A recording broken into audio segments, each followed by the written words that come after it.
திருமறை நேரம் Bible Hour presented by the National Bible College. கிறிஸ்துவின் சபையார் உங்களை வாழ்த்துகிறார்கள். Welcome to Satellite Bible Classes. வணக்கம் திருமறை நேரம் நேயர்களே, ஆண்டவர் இயேசு கிறிஸ்துவின் இனிய நாமத்திலே உங்களை அன்போடு கூட வரவேற்கிறோம். இதோ எல்லாவற்றையும் நான் புதிதாக்குகின்றேன். சந்தோஷமா இருக்கு இல்லையா? புதிதாக்குகின்றேன். Behold, I make all new. புதுசு, புதிய விஷயங்கள். நம்ம எல்லாருக்கும் ரொம்ப சந்தோஷம் தானே? புதுசுன்னு உடனே மனசுக்கு ஒரு சந்தோஷம் வருது பாருங்களேன்.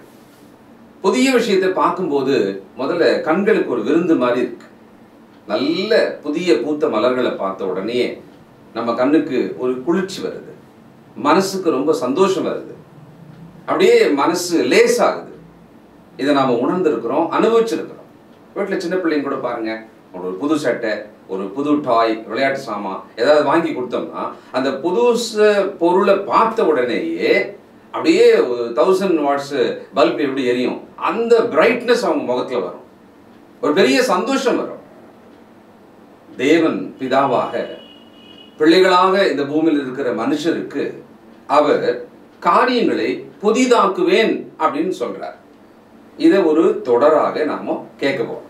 இது என்னடா அது ரொம்ப புதுசா இருக்கேன்னு கூட நீங்க யோசிக்கலாம். சப்ஜெக்டே புதியதை பற்றியது தான். இதை இப்படி கேட்கறதுன்றது இது வரைக்கும் வழக்கத்துக்கு மாறாகவும் உங்களுக்கு ஒரு புதுசாக தான் இருக்க போகுது. தேவன் புதிதானவைகளை நம்முடைய வாழ்க்கையில நம்ம சந்தோஷத்துக்காக, நாம் சந்தோஷப்படும்படியாக செய்வார். இப்போ ஆதியாகமத்தை திறந்த உடனேயே தேவன் உண்டாக்கின உலகம், வானம், பூமி பத்தி எல்லாம் படிக்கிறோம் இல்லைங்களா? அது பழைய உலகத்தை, இப்ப இருக்க அந்த பழைய உலகத்தை பற்றிய விஷயம். அப்படியே நேர வெளிப்படுத்துக்கு வந்தோம்னா அங்க தேவன் ஒரு வாக்குத்தத்தம் கொடுக்கிறார். புதிய வானத்தை, புதிய பூமியை, எல்லாவற்றையும் புதிதாக ஆக்குவேன் அப்படின்னு சொல்லி. இதுக்கு இடையில இதை பற்றிய விஷயங்களை நாம தொடர்ந்து கேட்க போறோம். கவனிக்கலாங்களா? செய்திக்கு போலாமா? இந்த நாளில் நம்முடைய செய்தியாளர் தேசிய வேதாகம கல்லூரியினுடைய கல்வித்துறை தலைவர் டாக்டர் பீட்டர் சாலமன் ஐயா அவர்கள். வணக்கம் திருமறை நேர நேயர்களே, உங்கள் அனைவருக்கும் என்னுடைய நெஞ்சார்ந்த புதிய நாள் வாழ்த்துக்கள். கர்த்தராகிய இயேசு கிறிஸ்துவினுடைய கிருபையானது உங்கள் அனைவரோடும் இருப்பதாக. இந்த நாளிலிருந்து ஒரு புதிய தொடராக இதோ நான் எல்லாவற்றையும் புதிதாக்குகிறேன். Behold, I make all new. சகோதரர்களே, இந்த தலைப்பு உங்களுக்கு ரொம்ப ஆச்சரியமாக இருக்கும். இந்த பைபிளினுடைய முதல் புத்தகம் ஆதியாகமம். அங்கே தேவன் வானத்தையும் பூமியும் சிருஷ்டித்தார் என்று நாம் படிக்கிறோம். இப்போது வெளிப்படுத்தல் 21ஆம் அதிகாரம் 5வது வசனத்தில் வரும்போது இதோ நான் எல்லாவற்றையும் புதிதாக்குகிறேன் என்று சொல்கிறார். தேவன் தன்னுடைய விருப்பத்தின்படி யாவற்றையும் செய்ய மகாராஜனும் மகாதேவனுமாக இருக்கிறார். சகல அதிகாரத்தையும் உடையவராக இருக்கிறார். முக்காலத்தையும் அறிந்தவராக இருக்கிறார். வெளிப்படுத்தல் 21ஆம் அதிகாரம் 5வது வசனம் கவனியுங்கள். புதிய ஏற்பாட்டில் 353வது பக்கம். சிங்காசனத்தின் மேல் வீற்றிருந்தவர் இதோ நான் சகலத்தையும் புதிதாக்குகிறேன் என்றார். பின்னும் அவர் இந்த வசனங்கள் சத்தியமும் உண்மையுமானவைகள், இவைகளை எழுது என்றார். இந்த வசனத்தில் பல தகவல்களை நாம் பார்க்கிறோம். முதலாவது, தேவன் சிங்காசனத்தின் மேலே வீற்றிருக்கிறார். அது அவருடைய முழுமையான ஆளுகையை, அதிகாரத்தை நமக்கு காண்பிக்கிறது. அடுத்தது என்ன சொல்றாரு? இதோ என்றால் பாருங்கள் என்ற அர்த்தம். Behold என்ற ஆங்கில வார்த்தைக்கு see, கவனியுங்கள் என்ற அர்த்தம். இதோ நான் சகலத்தையும் புதிதாக்குகிறேன் என்றார். இந்த வார்த்தையில் பழையது ஒன்று இருக்கிறது என்று நமக்கு தெரிகிறது. ஆகவே நான் புதிதாக மாற்றுகிறேன் என்று சொல்கிறார். ஆக பழையதை எடுத்து போட்டுவிட்டு புதிய ஒன்றை துவங்க விரும்புவதாக சொல்கிறார். சத்தியமும் உண்மையுமானவைகள் என்று அதற்கு சாட்சி கொடுக்கிறார். கடைசியாக அதை எழுது என்று சொல்கிறார். யாருக்காக? உங்களுக்காகவும் எனக்காகவும், தேவனிடத்தில் விசுவாசமாக இருக்கிற மக்களுக்காக. ஆக இந்த 5வது வசனத்தில் 1 தேவன் சிங்காசனத்தில் வீற்றிருக்கிறார், 2 இதோ அதை பாருங்கள், 3 தேவன் சகலத்தையும் புதிதாக்குகிறார், 4 இவைகள் சத்தியமான வசனங்கள், 5 இவைகளை எழுது என்றார். இந்த தகவலோடு இந்த செய்தியை நான் உங்களுக்கு துவங்க விரும்புகிறேன். சகோதரர்களே, இந்த பைபிளை நம்ம எடுத்து படிக்கும்போது ஆதியாகமம் 1ஆம் அதிகாரத்தில் வானத்தையும் பூமியும் அதில் உள்ள யாவற்றையும் உண்டாக்கினார் என்று படிக்கிறோம். அப்படி அவர் உண்டாக்கும்போது ஒவ்வொரு முறையும் ஒவ்வொரு நாளும் என்ன சொன்னார் என்று நீங்கள் பாருங்கள். 1ஆம் அதிகாரம் 4வது வசனத்தில் நல்லது என்று சொன்னார். அதே போல 1ஆம் அதிகாரம் 10வது வசனத்தில் நல்லது என்று சொன்னார். 1ஆம் அதிகாரம் 12ஆம் வசனத்தில் நல்லது என்று சொன்னார். 1ஆம் அதிகாரம் 19ஆம் வசனத்தில் நல்லது என்று சொன்னார். 1ஆம் அதிகாரம் 21வது வசனத்தில் நல்லது என்று சொன்னார். 1ஆம் அதிகாரம் 25வது வசனத்தில் நல்லது என்று சொன்னார். ஒவ்வொரு நாளும் தேவன் வானத்தையும் பூமியும் அதில் உள்ள யாவற்றையும் அவர் சிருஷ்டித்து கொண்டே வரும்போது முடிவாக இட் இஸ் குட், நல்லது என்று சொன்னார். சகோதரர்களே, நல்லது என்ற வார்த்தைக்கு எதிர்மறை என்ன? கெட்டது. இந்த குட் என்ற வார்த்தைக்கு ஆப்போசிட் என்ன? பேட். அப்போது நல்லதாக பார்த்த எல்லாம் ஏதோ ஒரு காரணத்தினால மீண்டும் புதிதாக படைக்கப்பட வேண்டியது அவசியமாக இருக்கிறது. அதனால தான் சொல்கிறாரு, சிங்காசனத்தின் மேல் வீற்றிருந்தவர் இதோ நான் சகலத்தையும் புதிதாக்குகிறேன் என்று சொன்னார். சகோதரர்களே, நம்முடைய வாழ்க்கையில் 5 முக்கிய கேள்விகள் இருக்கிறது. முதலாவது, நம்முடைய வாழ்க்கையில் யாராக இருந்தாலும் சரி, அந்த என்ன வயது உடையவர்களாக இருந்தாலும் சரி, ஏதாவது ஒரு வகையில் நாம் புதிதாகவே இருக்க விரும்புகிறோம். புதிய வீடு, புதிய உடை, புதிய வாகனம், எல்லாமே புதிதாக இருக்க வேண்டும் என்று மனிதர்களுடைய நம்முடைய மனது விரும்புவதை நாம் பார்க்கிறோம். பழையதை ஏதோ ஒரு காரணம் இல்லாமலேயே நம்ம வெறுக்கிறோம். புதியதன் மீது நம்முடைய மனம் ரொம்ப ஆவலாக இருக்கிறது. அடுத்ததாக, ஒரு மனிதன் தன்னுடைய வாழ்க்கையை பார்க்கும்போது நான் ஒரு புதிய மனிதனாக விரும்புகிறேன் என்று அவன் நினச்சா, யோவான் எழுதிய சுவிசேஷம் 3வது அதிகாரம் 4வது வசனத்தில் நிக்கதேமு என்ற ஒரு மனிதன் இப்படி ஒரு கேள்வியை இயேசுவினிடத்தில் கேட்டான். ஒருவன் முதிர் வயதாக இருக்கையில் அவன் தன் தாயின் கர்ப்பத்திலே பிரவேசித்து 2ஆம் தரம் பிறக்கக்கூடுமா? இயேசுநாதர் அவன் இடத்துல சொன்னார், நீ மறுபடியும் பிறக்கணும் அப்படின்னு. புதிதாக ஒரு மனிதன் பிறக்க வேண்டுமானால் மீண்டும் தாய் வயிற்றுக்குள்ளே சென்று நாம் பிறக்க முடியுமா? முடியாது. ஆக மனிதர்களாகிய நாம் மீண்டும் நாம் தாய் வயிற்றின் வழியாக புதிதாக பிறக்க முடியாது. 3வது, யோபு 14ஆம் அதிகாரம் 1 வசனத்தில் ஸ்திரீயினிடத்தில் பிறந்தவன் சஞ்சலம் நிறைந்தவனும் வாழ்நாள் குறுகினவனுமா இருக்கிறான். மனிதனுடைய வாழ்க்கையில் சரிபாதி சஞ்சலம். சஞ்சலம்னா சாரோஸ். வாழ்நாள் குறுகினவன், ஷார்ட் அண்ட் ஆஃப் லைஃப். எந்த மனிதனுக்கும் திருப்தியே இல்லை. இன்னும் ஒரு 100 வருடங்கள் வாழ வேண்டும் என்று தான் எல்லாம் விரும்புகிறாங்க. நாளைக்கு சாகிற ஆள் கூட இன்னைக்கு 1,00,000 ரூபாய் செலவு பண்ணி கூட ஆஸ்பத்திரியில் தன்னை காப்பாற்றி கொள்ள தான் விரும்புகிறான். அவன் குடும்பமும் விரும்புது. அவன் வாழப்போவது அடுத்த 24 மணி நேரமாக இருந்தால் கூட அவன் உயிரை காக்க எல்லாரும் முயற்சி பண்ணுறதை நாம் பார்க்குறோம். நம்முடைய வாழ்வு மிகவும் குறைவு. சரி, இருக்கிற வாழ்வாவது நிம்மதியாக இருக்கானா? இல்லை, சஞ்சலம் நிறைந்ததாக இருக்கிறது. ஒரு மரத்தை பார்த்து அதன் கிளைகளை பார்த்து கிளைகளில் உள்ள இலைகளை எல்லாம் நம்ம பார்ப்போமானால் ஆக பல லட்சம் இலைகள் இருக்கலாம். அது மாதிரி நம்முடைய இருதயத்தில் பல லட்சம் சோதனைகளும் குழப்பங்களும் வேதனைகளும் சஞ்சலங்களும் நிறைந்ததாக இருக்கிறது.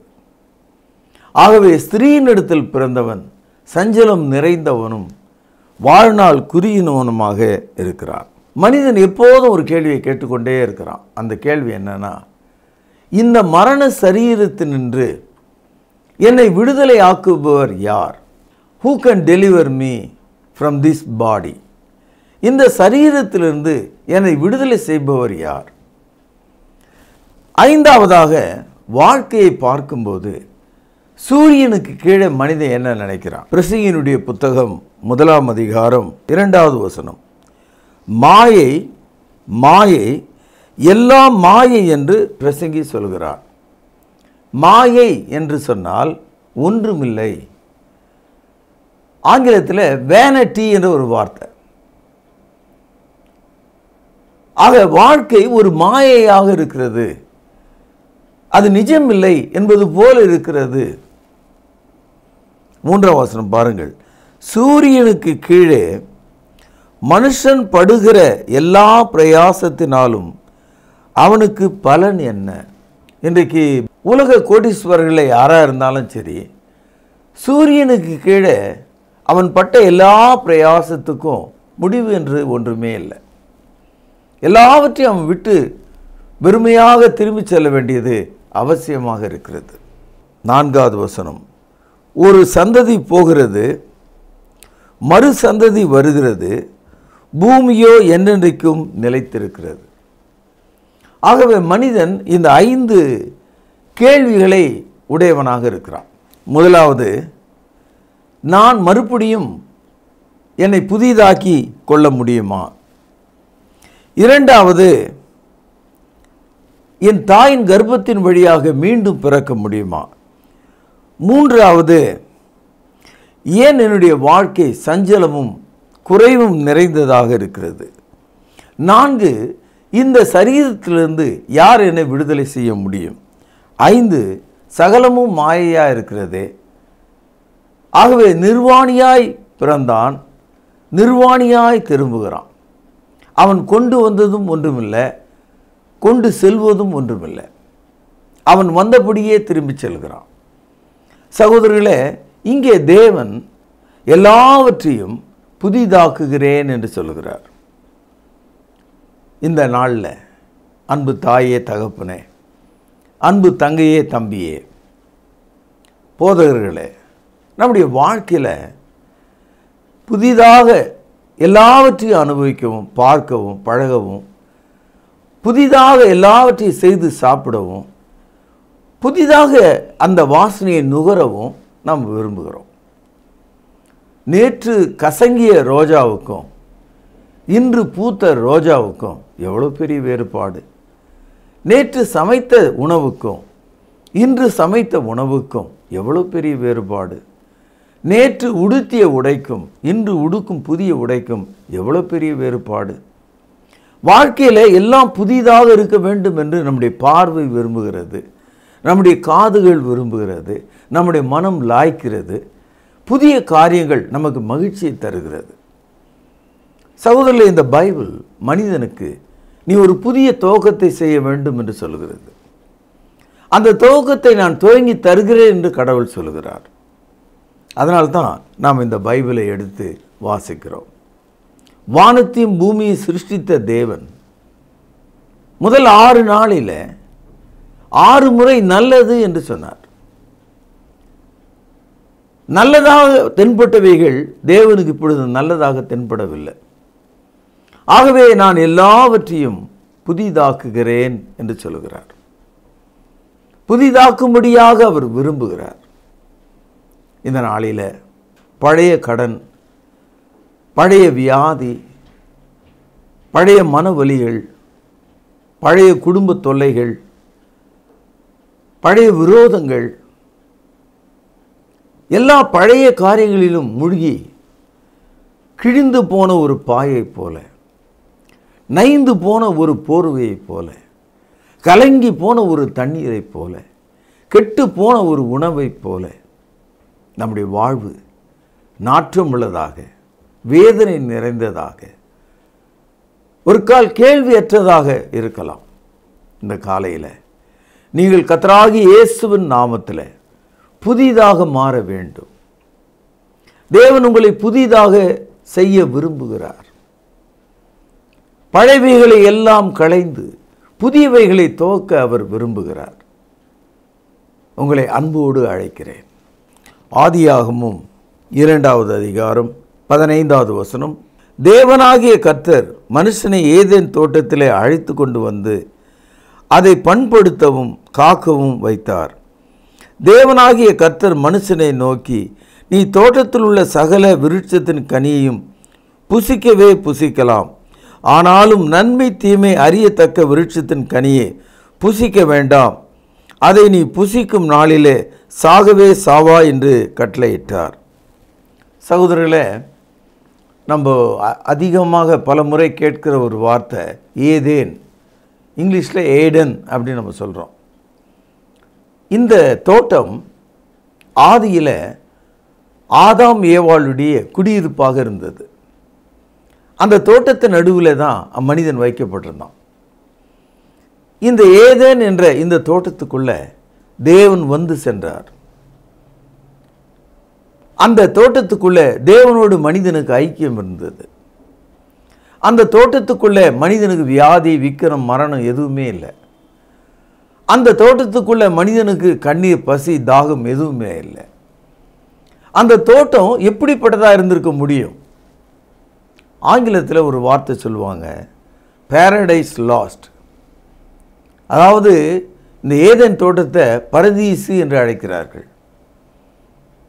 ஆதாமுடைய பாவத்துக்கு பிறகு அந்த தோட்டத்தை விட்டு வெளியேற்றப்பட்ட ஆதாம் ஏவாள் அந்த பரதீசை இழந்து விட்டார்கள். அதற்கு பிறகு அவர்கள் அதற்குள் போகவில்லை. இப்பொழுது எல்லாவற்றையும் புதிதாக்குகிற தேவன் இயேசு கிறிஸ்துவுக்குள்ள அந்த இழந்த பரதீசாகிய அந்த ஏதேனை மனிதனுக்கு புதிதாக தர விரும்புகிறார். வெளிப்படுத்தல் 2வது அதிகாரம் 7வது வசனம். புதிய ஏற்பாட்டில் 334வது பக்கம். ஆவியானவர் சபைகளுக்கு சொல்கிறதை காது உள்ளவன் கேட்க கடவன். ஜெயம் கொள்கிறவன் எவனோ அவனுக்கு, பேனா இருந்தால் அடிக்கோடு இடுங்கள், தேவனுடைய பரதீசின் மத்தியில் இருக்கிற ஜீவ விருட்சத்தின் கனியை புசிக்க கொடுப்பேன் என்று எழுது. புதிய ஏற்பாட்டுக்குள்ள எல்லாவற்றையும் புதிதாக்குகிற தேவன் பழைய ஏற்பாட்டில் இழந்துவிட்ட அந்த பரதீசியையும் ஜீவ காலமெல்லாம் உயிரோடு இருக்கும்படியான ஜீவ விருட்சத்தின் கனியை உடைய மரத்தையும் இந்த புதிய சிருஷ்டியிலே நமக்கு காண்பிக்கிறார். தேவனுடைய சமூகத்தில் மத்தியில் நிற்கிற அந்த பரதீசில் இருக்கிற அந்த ஜீவ விருட்சத்தின் கனியை நான் உங்களுக்கு புசிக்க கொடுப்பேன் என்று சொல்கிறார். ஏதேன் தோட்டத்தில் கர்த்தர் விலக்கின கனி நன்மை தீமை அறியத்தக்க கனி. அதை நீங்கள் புசிக்கும் நாளில் சாகவே சாவீர்கள் என்று கர்த்தர் கட்டளையிட்டார். உங்களுக்கு மரணம் நிச்சயம் என்று கர்த்தர் சொன்னார். ஆனால் கர்த்தருடைய அனுமதியின்றி பிசாசினாலே ஏவப்பட்டு கர்த்தர் விலக்கின மரத்தின் கனியை பறித்து ஏவாளும் அவளுடைய கணவனாகிய ஆதாமும் உண்டதனாலே மரணம் அவளுடைய ஆத்துமாவுக்கு வந்தது. பிறகு மரணம் அவளுடைய சரீரமாகி தலைக்கு வந்தது. ஆக ஆதாம் ஆவியிலே மரித்தவனாகவும் பின்பு சரீரத்திலே மரித்தவனாகவும் நாம் பார்க்கிறோம். இந்த மனிதனுக்கு தான் இதோ எல்லாவற்றையும் புதிதாக்குகிறேன் என்று சொல்கிறவர் தேவனுடைய சமூகத்தில், பரிசுத்த சமூகத்தில் நிற்கிற ஜீவ விருட்சத்தின் கனியை நீங்கள் கேட்டல்ல அவரே தருகிறேன் என்று சொல்லுகிறார். நான் உங்களுக்கு புசிக்க கொடுப்பேன் என்று சொல்லுகிறார். யாருக்கு சொல்லுகிறார்? சபைக்கு சொல்லுகிறார். சபையிலே யாருக்கு சொல்லுகிறார்? காது உள்ளவனுக்கு சொல்லுகிறார். யார் சொல்லுவது? பரிசுத்த ஆவியானவர் பேசுகிறார். ஆக பரிசுத்த ஆவியானவர் சபைகளுக்கு காது உள்ளவன் கேட்க கடவன் என்று சொல்கிறார். ஆகவே பழைய ஏற்பாடு இழந்ததாகவும் பழையதாகவும் இருக்கிறது. புதிய ஏற்பாடு புதியதாகவும் ஜீவ விருட்சத்தைப் போல உண்ணக்கூடியதாகவும் இருக்கிறது. வெளிப்படுத்தல் 21ஆம் அதிகாரம் 6வது வசனம். அன்றியும் அவர் என்னை நோக்கி, ஆயிற்று, நான் அல்பாவும் ஒமேகாவும் ஆதியும் அந்தமுமாயிருக்கிறேன். தாகமாயிருக்கிறவனுக்கு நான் ஜீவ தண்ணீரில் இலவசமாய் கொடுப்பேன். சகோதரர்களே, இந்த வசனத்தை நீங்கள் படிக்கும்போது பாருங்கள், 6வது வசனத்தில் அன்றியும் அவர் என்னை நோக்கி ஆயிற்று. இதை நீங்கள் அப்படியே தள்ளி கொண்டு போக வேண்டாம். எதை ஆயிற்று என்று சொல்கிறார்? சகோதரர்களே, இயேசு கிறிஸ்து சிலுவையிலே தொங்கிக் கொண்டிருக்கும் போது அவர் 7 வார்த்தைகளை பேசினதாக நாம் அறிவோம். அவர் பேசிய கடைசி வார்த்தை அவருடைய மரணத்துக்கு ஒரு முன்பு நடந்த ஒரு விஷயம். இயேசு மரிப்பதற்கு முன்பாக அந்த வார்த்தையை சொன்னார். என்ன சொன்னார்? யோவான் 19ஆம் அதிகாரம் 30வது வசனத்தில் முடிந்தது என்று சொன்னார். அப்பொழுது அவர் தன்னுடைய ஆவியை விட்டு மரித்தார். அப்படியானால் இயேசு கிறிஸ்து பூமியில் வாழ்ந்த காலத்தில் அவர் செய்ய வேண்டிய பணிகள், நிறைவேற்ற வேண்டிய வேலைகள், அவர் உறுதி பண்ண வேண்டிய காரியங்கள் அப்பொழுது முடிந்தது என்று சொல்லுகிறார். அவர் மனிதனாய் வந்ததின் நோக்கம் முடிந்தது என்று சொல்கிறார். ஜீவகாலமெல்லாம் மரண பயத்திலே அடிமைப்பட்டு இருந்த நம்மை விடுதலை செய்யும்படி பிசாசானவனை தன்னுடைய மரணத்தினாலே அழிக்கும்படிக்கு வந்தவர். நியாயப்பிரமாணத்தினாலே நீதிமானாக்கப்பட முடியாத மனுகுலத்தை தமது சுவாதீன பிரமாணத்தினாலே விடுதலையாக்க வந்தவர். சிலுவையிலே தான் கொடுத்த கடைசி வார்த்தை முடிந்தது. ஆங்கிலத்தில் பெய்ட் இன் ஃபுல் என்று மொழிபெயர்த்திருக்கிறார்கள். சில மொழிபெயர்ப்புகளில் இட் இஸ் ஃபினிஷ்ட் என்று மொழிபெயர்த்திருக்கிறார்கள். இதே வார்த்தையை தான் இந்த 21ஆம் அதிகாரம் 6வது வசனத்திலும் பார்க்கிறோம். It is finished, it is done. ஆயிற்று. எது ஆயிற்று? புதிதாக எல்லாவற்றையும் துவங்கும்படியான வேலை இப்பொழுது ஆயிற்று. இப்பொழுது அவர் புதிய காரியங்களை செய்யும்படியாக இறங்கிவிட்டார். ஆகவே சொல்கிறார், சிங்காசனத்தின் மேல் வீற்றிருந்தவர், இதோ நான் சகலத்தையும் புதிதாக்குகிறேன் என்றார். பின்னும் அவர், இந்த வசனங்கள் சத்தியமும் உண்மையுமானவைகள், இவைகளை எழுது என்றார். நண்பர்களே, இந்த காலையில் நாம் கேட்ட நம்பிக்கை ஊட்டும் இந்த நல்ல வசனங்கள், நம்பிக்கை ஊட்டும் இந்த தலைப்பு, நான் எல்லாவற்றையும் புதிதாக்குகிறேன் என்று சொல்கிற நமது ஆண்டவரிடத்திலே நாம் திரும்ப வேண்டும். பழையவைகளால், புளித்து போனவைகளால், நாற்றங்களால், புழுக்களால் நிறைந்த நம்முடைய வாழ்வை மாற்றிக்கொள்ள வேண்டும். நம்மை மாற்றும் சக்தியை அவர் தருவார். நம்மை உயிர்ப்பிக்க மாற்றலை அவர் நமக்கு தருவார். நம்முடைய கொடிய துர்குணத்தை அவர் மாற்றுவார். அவர் புதிதாக நம்மை செய்வார். இந்த நாளில் அவரிடத்தில் திரும்பத்தக்கதாக உங்களை அழைத்து இந்த நற்செய்தி நான் இங்கே நிறைவு செய்கிறேன். பிரார்த்தனை செய்வோம். பரலோகத்திலே வாசமாக இருக்கிற அற்புதமான தகப்பனே, எல்லாவற்றையும் நான் புதிதாக்குகிறேன் என்ற இந்த செய்தி எங்கள் காதுகளில் மிகவும் அழகாகவும் மகிழ்ச்சியாகவும் கேட்பதற்கு இனிமையாகவும் எங்களை உயிர்ப்பிக்கக்கூடியதாகவும் ஆண்டவரே அடுத்த நாளை பற்றிய சந்தோஷத்தால் நிறையக்கூடியதாகவும் இருக்கிறது. கேட்டுக்கொண்ட மக்களை நீர் புதிதாக மாற்றும். அவர்கள் எந்த நிலையில் இருந்தாலும் அவர்களை புதிதாக மாற்றும். எந்த நோயிலே படுத்திருந்தாலும் அவர்களை புதிதாக மாற்றும். எந்த கடன் சுமையில் அடிமைப்பட்டிருந்தாலும் அவர்களை புதிதாக மாற்றும். எந்த கொடிய வேதனையில் அவர்கள் இருந்தாலும் அவர்களை புதிதாக மாற்றும். பிசாசின் அந்தகார கட்டுகளிலிருந்து உமது மக்களை புதிதாக மாற்றும். இயேசுவின் நாமத்தில் ஜெபம் கேளும் பரிசுத்த நிறைந்த நல்ல பிதாவே, ஆமென். இயேசு கிறிஸ்துவின் ஒப்பற்ற நாமத்தில் திருமறை நேர நேயர்களுக்கு காலை வணக்கம். என்ன நேயர்களே, ஒரு புதிய தொடரை ஒரு புதிய உற்சாகத்தோடு பார்க்க ஆரம்பித்திருக்கிறீர்கள். இதோ நான் சகலத்தையும் புதிதாக்குகிறேன். இதுதான் இந்த தொடரினுடைய தலைப்பு. வெளிப்படுத்தின விசேஷத்திலிருந்து இந்த தலைப்பு எடுக்கப்பட்டிருந்தாலும் பொதுவாக வேதத்தில் தேவனானவர் எவைகள் எல்லாம் நமக்கு புதிதாக மாற்றி கொடுத்திருக்கிறார், இன்றைய நாளிலே நமக்கு தேவையானவைகள் எவை என்பதை இந்த தொடரின் மூலமாக நீங்கள் அறிந்து கொள்வீர்கள். உதாரணமாக, தேவன் ஆதியிலே வானத்தையும் பூமியையும் சிருஷ்டித்தார், மனிதனை உருவாக்கினார்.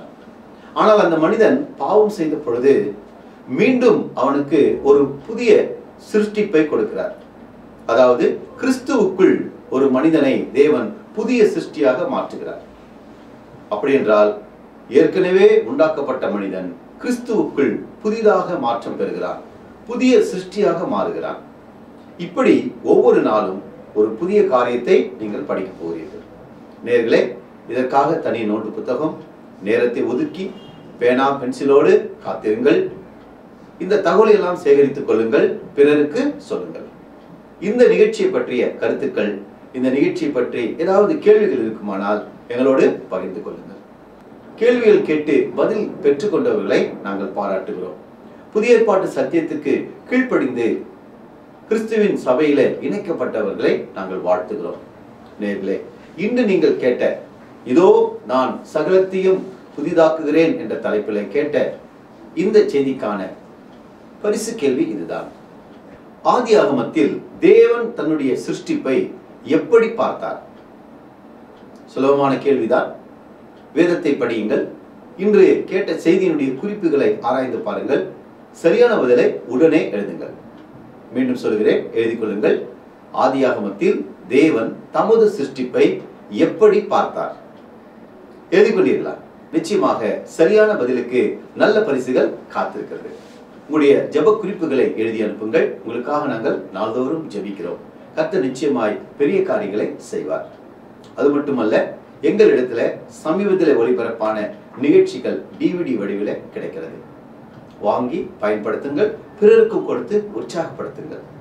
அது மட்டுமல்ல, ஆவிக்குரிய புத்தகங்கள், திருச்சபைக்கு தேவையான பந்தி பாத்திரங்கள், காணிக்கை பைகள் தேவைப்படுவோர் தொடர்பு கொள்ளுங்கள். மீண்டும் இதே நேரம் இதே சேனலில் உங்களை சந்திக்கும் வரை தேவ கிருபையும் சமாதானமும் உங்கள் அனைவருடன் கூட இருப்பதாக.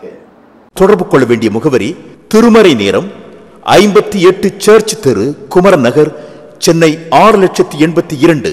செல்போன் 9385500882. கர்த்தாவே, தேவர்களில் உமக்குப்பானவர் யார்?